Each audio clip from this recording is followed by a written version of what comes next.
Bom dia! Sexta-feira, minha gente, pontualmente às 8h05 da manhã, a nossa última aula da maratona. Maratona esta que é um aquecimento para a nossa oficina de escrita em relatórios, que vai acontecer na segunda-feira. Hoje já é sexta-feira, hoje é a quinta aula.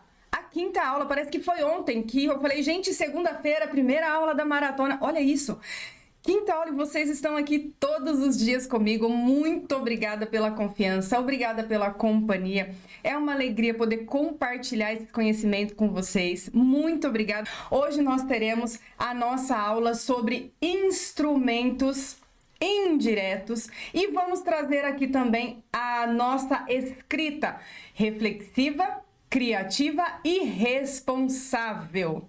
Essa semana, gente, foram 7 aulas gratuitas. 7. Vocês já viram isso em algum lugar? A semana inteira de manhã e 2 dias à noite. Então, assim, é uma alegria. Eu agradeço a presença de vocês, a companhia, a confiança. Então, agora vamos para o nosso conteúdo, porque senão não dá tempo. Eu tenho só meia hora, né, gente? Vocês sabem que quando eu começo a aula, eu quero falar tudo aquilo que eu sei. Então, nós fragmentamos aqui o conteúdo e vamos começar. O tema de hoje que eles colocaram foi, que nós colocamos, né, instrumentos indiretos. Olha só, vamos primeiro trazer essa diferença. O que é instrumento indireto? E se tem indireto, tem direto, concorda? Os instrumentos diretos, não vou falar sobre eles aqui agora, mas os instrumentos diretos são aqueles instrumentos face a face, aqui ó, eu e você, olho no olho, ou seja, entrevista, visita, acolhimento, atendimento. Alguns são os instrumentos, outros são técnicas, né? Observação, mas é aquele que você tem olho no olho. Você tem o contato com a pessoa, você fala com ela, você está com ela. Esses são os instrumentos diretos do assistente social. Já os instrumentos indiretos, é claro que é aquele que a gente escreve. Então, instrumentos indiretos são documentos escritos. Isso é importante para você que faz concurso público. É muito importante, essa pergunta é recorrente. Qual a diferença ou quais são os instrumentos diretos e indiretos? Os indiretos é aquele que você não está com a pessoa, você vai escrever sobre aquela pessoa. Você vai escrever sobre o que você conheceu daquela pessoa. Então, quais são esses instrumentos indiretos? Relatórios, sejam eles quais forem. Nós sabemos que tem, a professora Magalhães fala que tem 5 tipos de relatórios. Então, nós temos o relatório informativo. O que é o relatório informativo? Ele tem por objetivo o quê? Informar os dados que foram coletados. Você tem o informativo, ele tem esse objetivo de fato de informar aqueles fatos mais relevantes, aquelas informações mais relevantes que você teve. E ele pode ser utilizado num processo de atendimento, num processo de acompanhamento. Ele vai informar fato novo ou algum fato diferente daquilo que já estava ali. Vai ter esclarecimentos daquilo que você identificou naquela situação. Ele pode conter encaminhamentos, vai poder ter a comunicação dos procedimentos utilizados. Então, o relatório informativo é sempre para você colocar as informações mais relevantes, lógico, e depois informações que você precisa, de repente, passar para algum outro setor, alguém que pediu alguma informação a respeito de alguma família. Você vai fazer um relatório informativo e informar a respeito daquela situação. Outro tipo de relatório é o circunstanciado. Esse tipo de relatório, ele é feito em caso de emergência, tá? Em fato de urgência, de emergência, aquele que você precisa fazer mais sucinto, mais rápido, mais prático. É uma situação assim, tem uma criança em situação de risco, tem um idoso em situação de abandono. É um circunstanciado que você vai fazer ali prático, rápido, urgente para enviar para quem quer que seja que tem que tomar ali algumas providências. Tudo bem? Relatório de acompanhamento, terceiro relatório. de acompanhamento já traz no nome, né? Ontem a Luana estava falando da diferença de acompanhamento e de atendimento. Então, esse relatório de acompanhamento é para aquela família que você acompanha, que existe ali algumas situações diferentes, novas, quando você tem um contato mais assíduo com aquela família, então você vai fazendo relatórios para dizer como está sendo aquele acompanhamento. Outro relatório também, quarto tipo de relatório, relatório de visita domiciliar, ou relatório de entrevista no domicílio, relatório de visita institucional. Ele resulta de visitas do profissional até aquela residência ou até instituições, e aí você vai fazer ali aquele relatório de visita domiciliar informando quais foram as identificações das expressões da questão social, quais são as ações que precisam ser feitas. Você vai fazer ali aquele relatório comunicando como foi aquela visita. E por fim, e não menos importante, relatório de inspeção. É aquele que você vai fazer depois de você observar, especialmente visitas em instituições, por exemplo, uma ILPI. É uma instituição de longa permanência para idoso e ela precisa ter condições adequadas para receber aqueles idosos. E então existem legislações, existem informativos de como aquilo tem que ser. E às vezes a gente vai fazer uma visita de inspeção para identificar se aquilo está adequado para dar condições de cuidado e atenção necessária para o idoso. Então é um relatório de inspeção que você também pode fazer. Tudo bem? Aqui são 5 tipos de relatórios, são documentos indiretos, documentos escritos. Quais mais documentos nós temos? Laudo social. Eu dei aula essa semana sobre ele, depois você volta para assistir as aulas, todas estão salvas aqui no feed do Instagram, tá bom? Parecer social, outro documento também que você vai escrever e nele você pode colocar quais são as suas ações, qual é o seu parecer naquela situação. Lembra que eu dei na aula de parecer? O que parece ser melhor para aquela situação? São instrumentos de intervenção, são instrumentos de viabilização de direito, além de outros documentos que você deve utilizar aí onde você trabalha. Por exemplo, ata de reunião, ofício, diário de campo, livro de ocorrência. Tem vários profissionais que utilizam vários tipos de instrumentos aí no seu espaço socioocupacional. Então, os principais documentos indiretos são esses que eu trouxe: relatório, os tipos de relatório, laudo, parecer, ata de reunião, diário, livro de campo e muitos outros, né? Tem pessoas que têm vários outros tipos aí. Então, os indiretos são os documentos escritos. Tudo bem até aqui? Olha só, agora eu vou passar um pouquinho a respeito da escrita reflexiva, criativa e responsável, porque a gente vai utilizar tudo isso nos nossos documentos indiretos. O que vem a ser uma escrita reflexiva? Uma escrita reflexiva é aquele processo onde você vai escrever suas experiências, seus atendimentos, aquilo que você ouviu no atendimento, no acompanhamento, ou mesmo no atendimento, na visita, enfim. A escrita reflexiva, ela tem a finalidade de você refletir de fato sobre aquele assunto, para você poder desenvolver ali o seu documento, a sua intervenção. Você vai desenvolver ali uma compreensão mais profunda daquilo que você ouviu, daquilo que foi avaliado, daquilo que foi observado. Então você precisa dessa reflexão a partir daquilo tudo que você conheceu para você escrever. Então a escrita reflexiva, ela é uma técnica e ela pode ser desenvolvida, praticada, e você vai aplicar para escrever não só na sua atuação profissional, mas você pode utilizar também na sua vida pessoal. Tem muita gente que gosta, por exemplo, de fazer diário, devocional.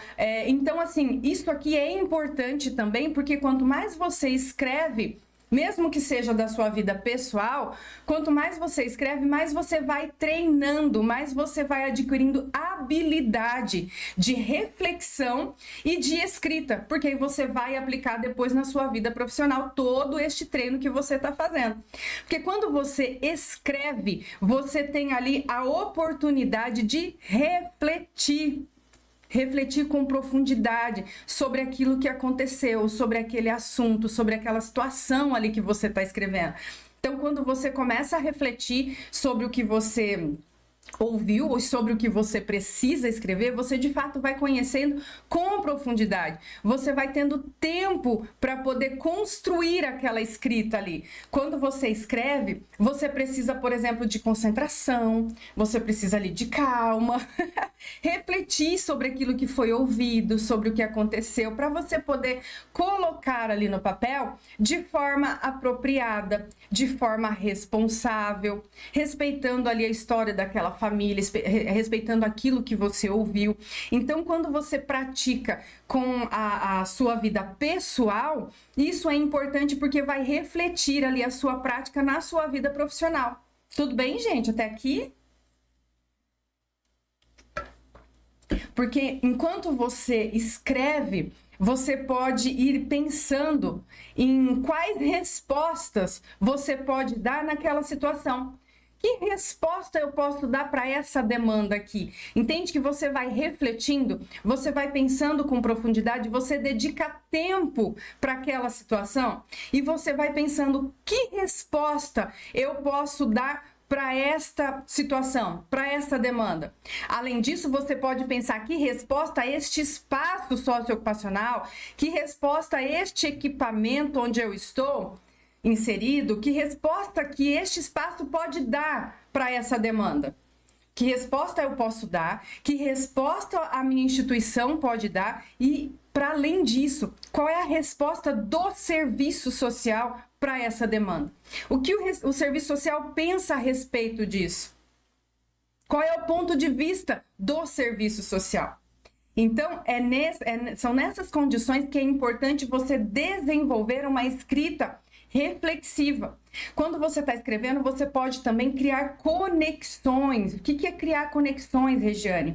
Pensa em outras experiências que você já viveu, em experiências que outras colegas já viveram, em questões de atendimento, de resolução de conflito, de solução de problema, de encaminhamento, de situações que o seu município oferta para minimizar aquela situação. Então, você vai pensando em outras experiências, porque em reuniões, eu tenho certeza que você ouve experiências de outros colegas, ouve como foram resolvidas aquelas situações. Você mesmo já teve situações que foram resolvidas ou que não foram.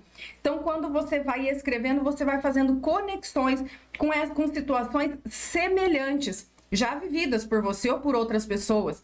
E aí você vai identificar como foi resolvida aquela situação. Qual a melhor estratégia a utilizar? Qual estratégia foi utilizada naquela época que resolveu aquilo? Ou qual estratégia foi utilizada que não resolveu, para a gente não repetir? Vocês estão conseguindo compreender? Aquilo que foi utilizado, a forma como fez, funcionou? Vamos repetir. Não funcionou? Vamos fazer uma alteração aqui. Como que nós podemos agir nessa situação? Então, tudo isso é na hora que você está escrevendo. A escrita reflexiva, você vai fazendo ali a compreensão dos fatos. Então, assim, a escrita reflexiva, ela traz esse momento mesmo de reflexão, de aprofundamento e de responsabilidade para escrever e para identificar o que você pode fazer para minimizar aquela situação daquela família. Tudo bem aqui com a escrita reflexiva, gente? Olha, eu tô falando rápido porque eu tenho pouco tempo. Depois vocês assistem novamente aí. Então, a gente falou sobre a escrita reflexiva e agora, rapidamente, sobre a escrita criativa. Por que eu quis trazer essa informação sobre escrita criativa? Porque nós ouvimos, gente, várias histórias todos os dias de pessoas diferentes, de culturas diferentes, de nível de escolaridade diferentes. Então, nós ouvimos todos os tipos de gírias, de formas culturais, maneiras diferentes de falar. E aí a gente fala, como que eu vou registrar isso daqui neste documento? Eu não tenho como a gente, às vezes, colocar na íntegra aquilo que foi falado por aquela pessoa. A gente precisa ter uma criatividade para traduzir aquilo que foi falado, para você não perder a essência daquilo que a pessoa disse, mas às vezes não dá para escrever aquilo que a pessoa falou, e a gente precisa de uma criatividade para poder traduzir da melhor forma como que eu vou escrever aquela situação. Então, voltando aqui à escrita criativa, gente, ela tem que traduzir. ela tem que traduzir aquelas palavras que não são tão adequadas por palavras adequadas para que caibam no nosso documento, para que caibam ali no nosso relatório. Por isso que a gente precisa desenvolver o quê? O hábito da leitura. O hábito da leitura vai fazer com que você tenha um amplo vocabulário, vai fazer com que você desenvolva melhor as palavras, para você poder criar estratégias de escrita da melhor forma, para que seja bem apresentado aquilo que você está escrevendo.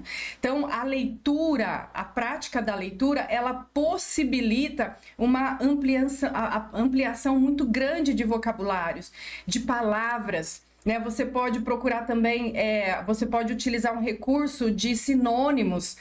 Você está escrevendo um relatório, viu que escreveu muitas vezes uma palavra só? Pega essa palavra, vai lá no Google, coloca sinônimo dessa palavra, vai aparecer vários.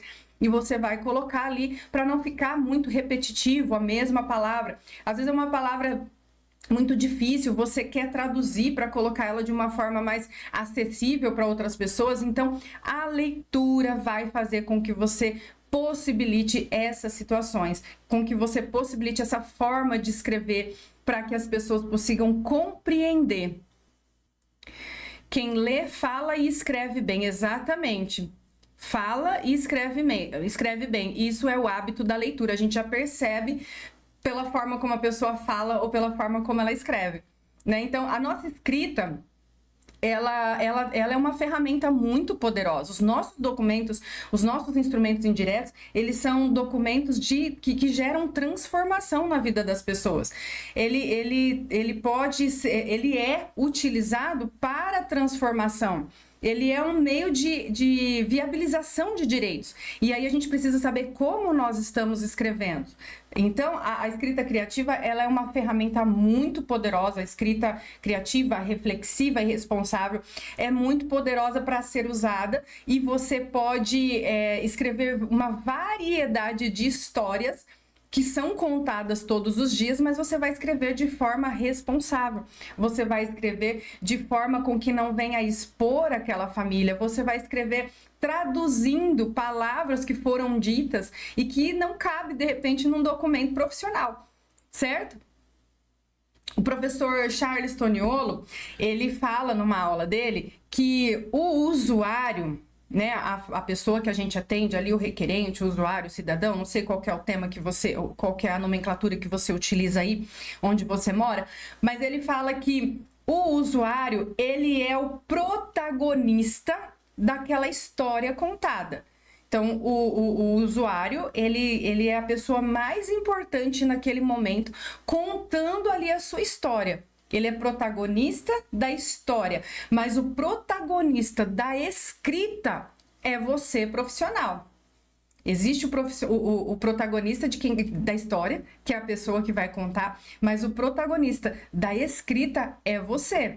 É você que vai contar a história daquela pessoa de forma escrita, de forma compreensível, de forma com uma linguagem acessível. A forma como você escreve vai refletir todo o teu trabalho, vai refletir toda a imagem de uma categoria profissional. Então, a colega disse bem ali, a forma como você fala e a forma como você escreve mostra o quanto você lê, o quanto você pratica de leitura. Então, quando você escreve, você vai estar representando ali, vai mostrar a imagem não só sua como profissional, mas também vai mostrar a imagem de toda uma categoria. Entende? Então, para a gente escrever de forma responsável, é importante a gente também considerar o quê? O público-alvo. Quem que vai ser o público, qual vai ser o público, por exemplo, que vai receber esse meu documento? Que vai receber aquilo que eu estou escrevendo.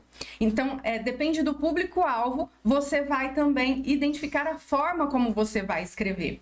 Tem isso também. Porque tem pessoas que vão receber os seus documentos que têm compreensão cultural diferente, nível de escolaridade diferente, questões sociais, políticas que são diferentes. Então, você também precisa considerar qual é o público que vai receber, para você identificar o tipo de linguagem que você vai utilizar.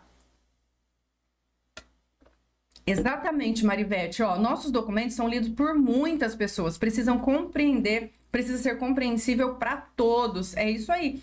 Então é importante a gente utilizar uma linguagem acessível, coerente, uma linguagem objetiva, clara. E, se possível, a depender do tipo de público. Eu falo muito a depender do tipo de público com relação a quando você vai dar uma palestra, por exemplo. Gente, 8h30, meu Deus! Quando a gente vai dar uma palestra, a gente precisa adequar a nossa fala a quem nós vamos falar.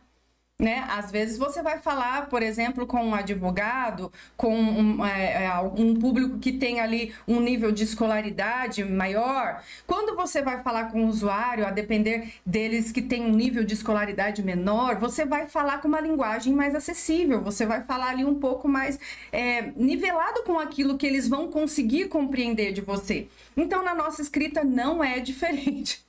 A Michelle adora sua espontaneidade. Menino, 8h30, já todo mundo aqui tem que trabalhar. Bora então, que agora falta só 1 minuto.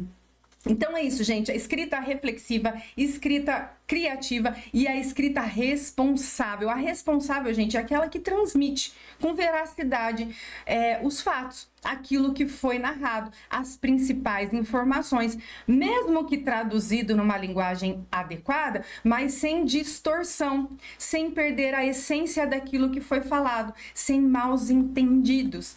Porque os nossos documentos são instrumentos que viabilizam direitos. A nossa escrita precisa estar adequada, porque nós somos esses agentes que vamos escrever a história daquela pessoa. Então, isso precisa estar escrito de forma adequada, responsável, porque se eu não fizer o meu trabalho de forma correta, adequada, fazendo com que seja um viabilizador de direito, eu posso estar, de repente, contribuindo com a violação daquele direito.